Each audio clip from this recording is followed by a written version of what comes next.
Bismillahirrahmanirrahim. Assalamualaikum warahmatullahi wabarakatuh. Sahabat beriman, pernahkah kamu mengunjungi Mesir? Mesir sangat terkenal dengan patung-patungnya. Salah satu yang paling hits adalah patung singa atau patung Sphinx. Diperlihatkan lebih detail, kita akan menemukan kejanggalan pada patung ini. Memiliki mata, bibir, telinga, tapi kenapa tidak ada hidungnya? Dan kejadian ini tak hanya terjadi pada patung Sphinx. Apa makna tersembunyi hilangnya hidung pada patung-patung Mesir? Tonton video ini hingga akhir agar tidak sesat. Ada dua peninggalan paling khas jika kita berkunjung ke Mesir, yakni patung Sphinx dan piramida. Pelajaran ketika mendengarkan kata Mesir, orang-orang akan menyebutkan dengan nama lain, seperti negeri Fir'aun, hadiah Sungai Nil, ataupun negeri piramida. Memang ada banyak aspek unik jika membahas tentang Mesir. Namun, pada kesempatan kali ini, kita akan mengulas patung Sphinx dan patung lainnya. Bagi sebagian orang, mungkin akan bertanya-tanya, kenapa banyak sekali patung memenuhi Mesir? Yang paling hits adalah patung Sphinx. Patung berkepala manusia dan bertubuh singa, kokoh dan sangat gagah. Menurut kepercayaan masyarakat kuno Mesir, patung ini adalah representasi makhluk perkasa, simbol pantang menyerah, dan juga simbol dewa matahari. Jika seseorang melakukan traveling ke Mesir, spot ini menjadi salah satu spot yang ramai. Bahkan rasanya tak lengkap petualangan ke negeri piramida tanpa mengunjungi patung-patung dan berfoto di depannya. Lalu kenapa penamaannya Sphinx bukan nama Arab, padahal Mesir berbahasa Arab dalam aktivitas kesehariannya? Sebenarnya, kata Sphinx berasal dari bahasa Yunani Sphinx yang berarti mencekik. Sphinx berasal dari mitologi Yunani, yakni mencekik orang yang tak bisa menjawab pertanyaan teka-tekinya. Ada juga yang menganggap jika patung ini merupakan gambaran Raja Amenhotep III atau Fir'aun ke-19. Patung ini diklaim berwajah pria dengan hiasan kepala loreng khas Mesir. Pendapat lain menyebutkan jika peran patung ini sangat besar karena dipercaya bisa melindungi manusia dari roh-roh jahat dan pelindung melawan kegelapan. Keberadaan Sphinx sudah beribu-ribu tahun lalu. Dan uniknya lagi, patung ini tak hanya satu. Ada juga Sphinx yang ditemukan di Yunani pada tahun 1600 sebelum Masehi. Meskipun bentuknya cukup berbeda dengan Sphinx yang ada di Mesir Yunani, ini justru mengenakan topi, daftar, dan flamel di atasnya. Selain itu, ada juga sayap sebagai ciri khas patung Sphinx. Jika Sphinx besar beridentif dengan pria, Sphinx Yunani justru diasosiasikan dengan wanita yang bertubuh singa. Tapi jika kita perhatikan lagi dengan seksama, patung Sphinx tidak mempunyai hidung. Tak hanya patung Sphinx, tapi patung-patung Mesir kuno juga tak berhidung. Pertanyaan ini seringkali dilontarkan oleh seorang kurator museum Brooklyn di New York bernama Edward Bleiberg. Ia menilai jika kerusakan yang konsisten pada patung menunjukkan jika hilangnya hidung patung-patung tersebut memiliki makna tersendiri. Jika ditelusuri lebih lanjut, orang Mesir kuno merupakan orang Afrika yang menciptakan peradaban yang stabil dan tahan lama di Tanah Nil pada tahun 4400 sebelum Masehi. Bagi mereka, gambar dan objek yang mewakili bentuk manusia seperti yang terbuat dari batu, kayu, tanah liat, logam, bahkan lilin sebenarnya untuk menampung kekuatan supranatural. Mereka percaya benda-benda tersebut ibarat portal penghubung antara dunia nyata dan dunia supernatural yang membutuhkan ritual agar benda bisa dirasuki roh tertentu. Ada dua istilah populer di Mesir kuno, yakni patung dan pematung. Prinsipnya, patung bagi mereka diartikan sebagai sesuatu yang ditumbuhkan untuk hidup, sementara pematung adalah orang yang menghidupkan. Bagaimana cara menghormatinya?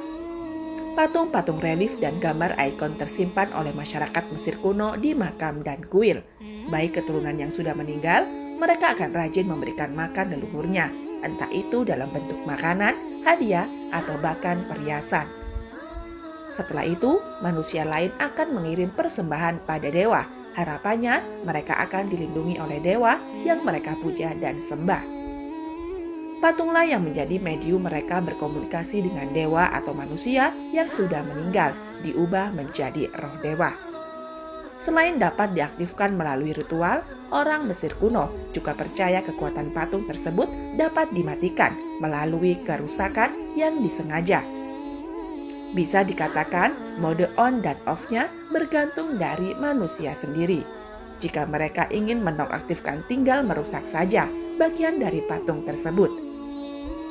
Jadi, jika kamu menemukan patung tanpa telinga, berarti patung itu sudah bisa mendengar penyembahnya.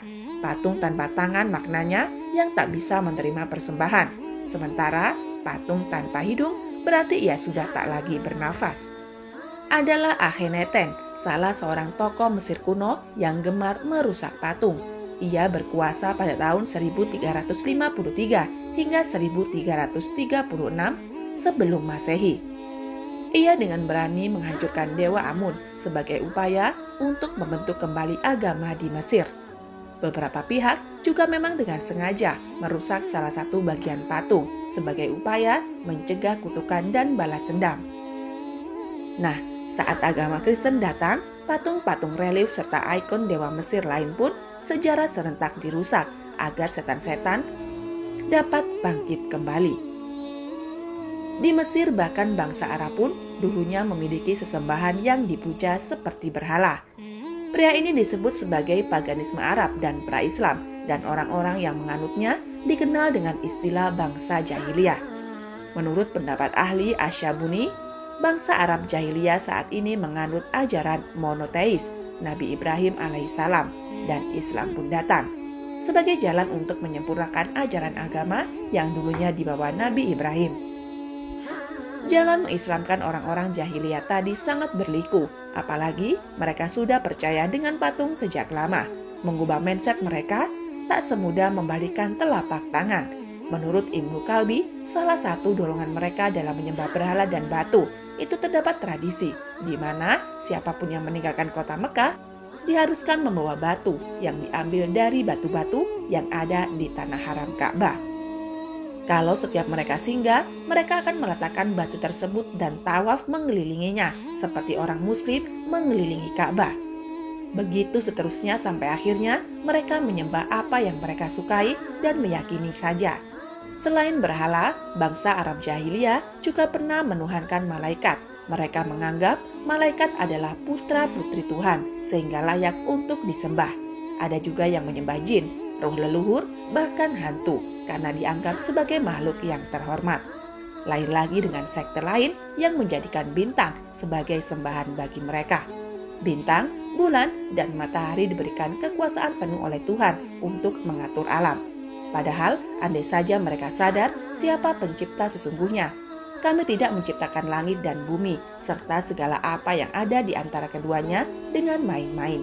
Al-Quran, Surat Al-Anbiya ayat 16. Sementara itu, di Indonesia sendiri juga tak lepas dari berhala.